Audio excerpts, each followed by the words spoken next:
Hello guys, कैसे हैं आप सभी लोग। आप सभी को मैं स्वागत करता हूं अपने चैनल वीड इंस्टीट्यूट पे।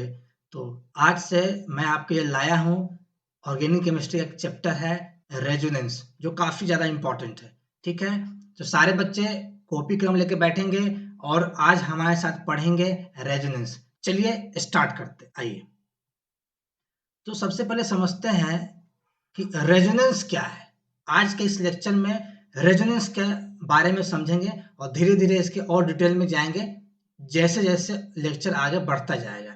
ठीक है, चलिए सबसे पहले समझते हैं रेजोनेंस क्या होता है। रेजोनेंस एक इंट्रामोलिकुलर प्रोसेस है जो कि करता क्या है, पाई इलेक्ट्रॉन्स के पोजीशन में चेंज करता है। पाई इलेक्ट्रॉन्स का पोजीशन हो या नॉन बॉन्डिंग इलेक्ट्रॉन्स का पोजीशन मॉलिक्यूल में चेंज होता है, इसी को बोलते हैं रेजोनेंस। समझ में आपको आ गया होगा। चलिए इसको बेंजीन के स्ट्रक्चर से आपको और अच्छे से समझाते हैं, आइए। ये बेंजीन का स्ट्रक्चर है। इसका फॉर्मूला होता है C6H6, यानी 6 कार्बन है और 6 हाइड्रोजन है। ये आपको पता होगा, आप जानते होंगे। ठीक है, चलिए तो मैंने क्या किया, बेंजीन का 6 कार्बन को नंबरिंग कर दिया 1 2 3 4 5 6। अब इसमें रेजोनेंस होगा जो कि इंट्रामोलिकुलर है। इंट्रामोलिकुलर का मतलब क्या होता है, विद इन द मॉलिक्यूल्स। इसी बेंजीन रिंग के विद इन के अंदर ही ये रेजोनेंस होगा। तो होगा तो क्या होगा, होगा ये कि यहाँ पर 3 पाई बॉन्ड है।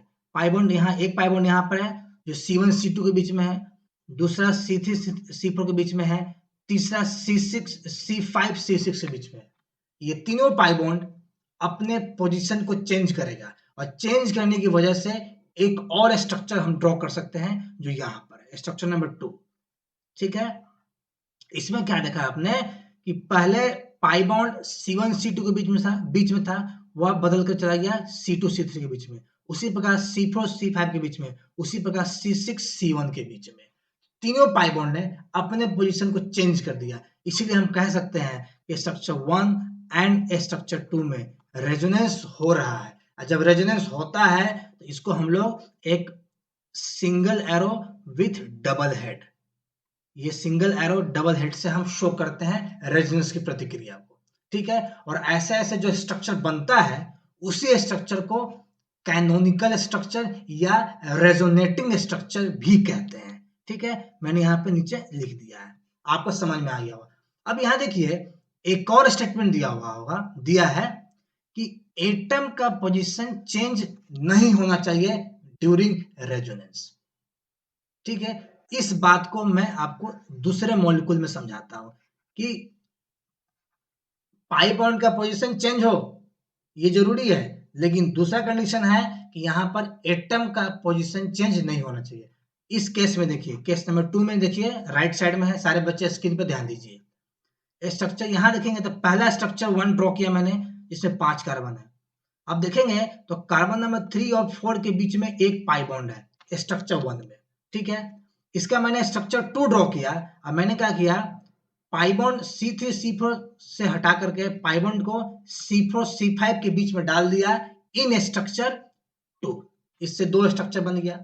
तो अकॉर्डिंग टू रेजोनेंस क्या हो रहा है, पाई बॉन्ड का पोजीशन चेंज हो रहा है तो रेजोनेंस होना चाहिए, लेकिन ऐसा नहीं है। ये सही कंडीशन है, बट एक और कंडीशन चेक कर लीजिए। ये चेक करना है कि किसी भी एटम का पोजीशन चेंज नहीं होना चाहिए। यहाँ देखिए कार्बन 3 पर एक हाइड्रोजन है स्ट्रक्चर 1 में, स्ट्रक्चर 2 में देखेंगे कार्बन 3 पर 2 हाइड्रोजन है। तो भाई दूसरा हाइड्रोजन आया कहां से, इसका मतलब साफ है यहाँ पर हाइड्रोजन एटम का पोजीशन चेंज हुआ है, इसीलिए कहेंगे कि यहाँ पर रेजोनेंस नहीं हो रहा है। आया बात समझ में, कोई दिक्कत किसी को तो नहीं है। ठीक है, आगे बढ़े, चलिए आगे बढ़ते हैं। अभी अभी मैंने आपको कहा कि पाई इलेक्ट्रॉन्स का पोजीशन चेंज होता है। तो पाई इलेक्ट्रॉन्स के पोजीशन को अगर आप चेंज करेंगे तो आपको बहुत सारा स्ट्रक्चर मिलेगा। उस स्ट्रक्चर को हम कहते हैं कैनोनिकल स्ट्रक्चर या रेजोनेटिंग स्ट्रक्चर। समझ में आ गया, कोई दिक्कत नहीं है। आइए जो मैंने कहा उसको मैं आपको एक स्ट्रक्चर से समझाता हूं। एक मैंने यहाँ पर मॉलिक्यूल्स लिया है, उसका नाम है 1,4 ब्यूटाडाइन। मैंने स्ट्रक्चर ड्रॉ कर दिया। 4 कार्बन कंपाउंड है, 2 पाई बॉन्ड है। पहला पाई बॉन्ड कार्बन 1 कार्बन 2 के बीच में है, दूसरा पाई बॉन्ड कार्बन 3 कार्बन 4 के बीच में है। ये आपको समझ में आ गया। चलिए अब हम करते क्या है, पाई बॉन्ड के पोजीशन को चेंज करते हैं। तो एक बार ऐसा होगा कि ये पाई बॉन्ड दो पाई बॉन्ड है, इनका पोजीशन मैंने फॉरवर्ड डायरेक्शन में चेंज किया, जो कि मैंने ब्लैक एरो से दिखाया है।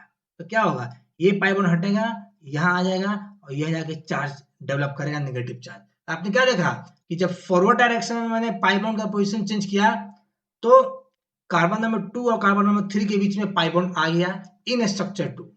ये एक पॉसिबिलिटी है, आपको समझ में आ गया हो आशा करता हूं।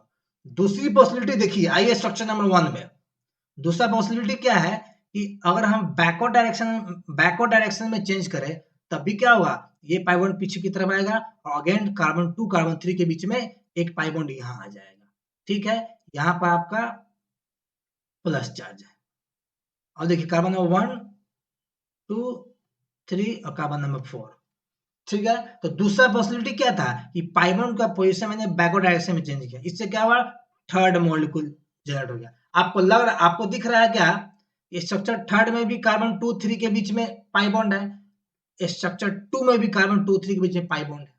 लेकिन ध्यान से देखिए, स्ट्रक्चर 2 में कार्बन 1 में पॉजिटिव चार्ज है, लेकिन कार्बन 1 पर स्ट्रक्चर 3 में नेगेटिव चार्ज है, इसलिए दोनों स्ट्रक्चर क्या है, अलग अलग है।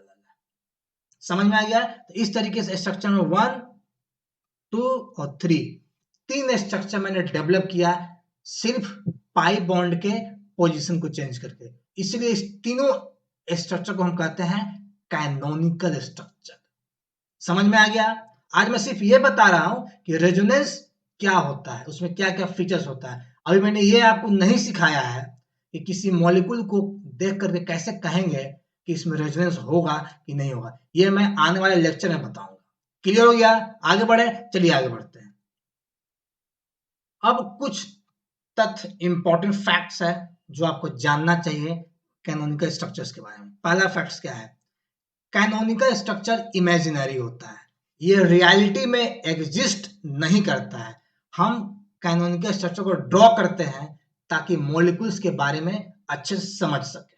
ठीक है, उस मॉलिक्यूल्स का रियल स्ट्रक्चर कैनोनिकल स्ट्रक्चर नहीं होता है, रियल स्ट्रक्चर उसका रेजोनेंस हाइब्रिड होता है, जो आगे बताएंगे। दूसरा फैक्ट याद रखिएगा कि ऐसा कभी नहीं होगा कि मॉलिक्यूल में बहुत सारे केमिकल स्ट्रक्चर होंगे, कोई एक केमिकल स्ट्रक्चर किसी एक टाइम में था और दूसरा केमिकल स्ट्रक्चर दूसरे टाइम में था, यानी एक ही मॉलिक्यूल अलग अलग केमिकल स्ट्रक्चर में अलग अलग समय में पाया गया। ऐसा नहीं होता है।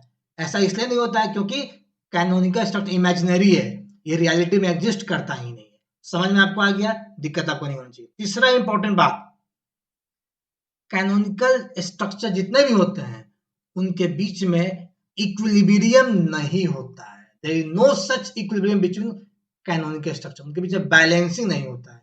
क्यों नहीं होता है, क्योंकि कैनोनिकल स्ट्रक्चर तो आपका एग्जिस्ट ही नहीं करता है। ये तीन इंपॉर्टेंट पॉइंट है कैनोनिकल स्ट्रक्चर, या इसी का दूसरा नाम है रेजोनेटिंग स्ट्रक्चर। समझ में आपको आ गया होगा, आशा करता हूं। चलिए आगे बढ़ते हैं। कोई भी बात अगर समझ में नहीं आया होगा तो कमेंट सेक्शन में लिखिएगा, जवाब जरूर मिलेगा। चलिए आगे बढ़ते हैं। अभी मैंने कहा कि किसी मॉलिक्यूल का कैनोनिकल स्ट्रक्चर उसका रियल स्ट्रक्चर नहीं होता है। तो रियल स्ट्रक्चर क्या है, तो रियल स्ट्रक्चर होता है उसका रेजोनेंस हाइब्रिड होता है उसका रियल स्ट्रक्चर। तो सवाल है ये रेजोनेंस हाइब्रिड कैसे लिखोगे। आइए इस बात को समझते हैं बेंजीन के स्ट्रक्चर से। आइए सारे बच्चे स्क्रीन पे ध्यान दीजिए, यह है बेंजीन का स्ट्रक्चर, 6 कार्बन का है। अब ध्यान से देखिए कि स्ट्रक्चर 1 है और 2 मैंने ड्रॉ किया है। स्ट्रक्चर 1 में देखिए कार्बन नंबर 1 2 के बीच में पाई बॉन्ड है, 3 4 के बीच में पाई बॉन्ड है और 5 6 के बीच में पाई बॉन्ड है। तो स्ट्रक्चर 1 में क्या देखा कि कार्बन नंबर 1 2 3 4 और 5 6 इनके बीच में पाई बॉन्ड था, ये आपको समझ में आ रहा है। अब स्ट्रक्चर नंबर 2 देखिए, यहां पर क्या देखेंगे कि तीनों पाई बॉन्ड अपने जगह को बदल दिए। तो क्या हुआ, कार्बन नंबर 2 3 के बीच में पाई बॉन्ड चला गया, कार्बन नंबर 4 और 5 के बीच में पाई बॉन्ड चला गया, उसी प्रकार से कार्बन नंबर 6 और 1 के बीच में पाई बॉन्ड चला गया। तो अगर स्ट्रक्चर 1 और 2 को देखेंगे तो आप क्या पाएंगे, आप ये पाएंगे कि कार्बन नंबर 1, 2, 3, 4, 5, 6 छो कार्बन ने पाई बॉन्ड को शेयर किया है। ये आपको दिखाई दे दिया। अब समझ में आपको आ गया होगा। अब देखिए कैसे ड्रॉ करेंगे रेजोनेंस हाइब्रिड। ठीक है, आइए देखते हैं। यह मैंने ड्रॉ किया, बट मैं आपको ड्रॉ करना सिखा रहा। आइए देखिए, सबसे पहले ये बेंजीन का 6 में रिंग खींच दीजिए। खींच दिया मैंने, नंबरिंग कर दीजिए 1, 2, 3, 4, 5, 6। अब जरा ध्यान से देखिए कि 6 कार्बन ने पाई बॉन्ड को शेयर किया है, इसीलिए उस पाई बॉन्ड का शेयरिंग को डॉटेड लाइन से दिखाएंगे। कैसे दिखाएंगे? 1 के पास था पाई बॉन्ड, 6 के पास था, 5 के पास था, 4 के पास था, 3 के पास था, 2 के पास था। तो पाई बॉन्ड का को शेयरिंग किया है, 6 कार्बन है, तो उस पाई बॉन्ड के शेयरिंग को मैंने डॉटेड लाइन से दिखाया और इस डॉटेड लाइन को मिला दीजिए। यही आपका क्या बन गया? रेजोनेंस हाइब्रिड बन गया। और यही रियल स्ट्रक्चर यही बनता है बेंजीन का, रेजोनेंस हाइब्रिड।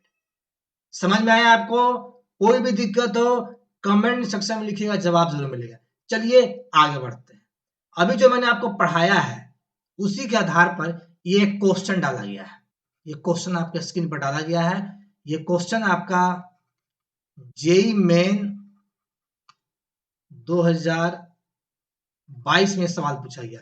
इस सवाल को अटेम्प्ट कीजिए, मैं इस सवाल का जवाब कमेंट सेक्शन में दूंगा। जो बच्चा इस सवाल को अटेम्प्ट करेगा और जवाब वहां लिखेगा, तभी मैं अपना जवाब बताऊंगा। ठीक है, तब तक के लिए ये लेक्चर समाप्त होता है।